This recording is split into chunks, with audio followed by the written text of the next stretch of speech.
Poseł Biljana Borzan. Bardzo proszę. Zahvaljujem, gospodine predsjedniče.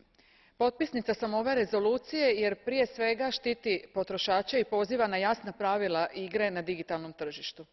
Rezolucija između ostalog traži otklanjanje diskriminacije na digitalnom tržištu s obzirom na prebivalište potrošača. Smatram da je to vrlo važan element, pogotovo ukoliko uzmemo u obzir da čak 25% građana Europske unije biva diskriminirano prilikom online kupovine. Kada bi se otklonili uzročnici diskriminacije za samo 10% tih potrošača, BDP Unije bi porastao za 1,7%.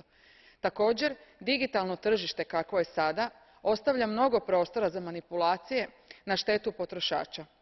Primjerice, svatko od nas je bar jednom opravdano ocijenio da je preplatio troškove dostave. Činjenica da se čak 62% potrošača ne osjeća sigurno niti su upoznati sa svojim pravima. Upravo zato je potrebno stvoriti jasne regulacije i, što je također jako važno, komunicirati ih s potrošačima. Hvala.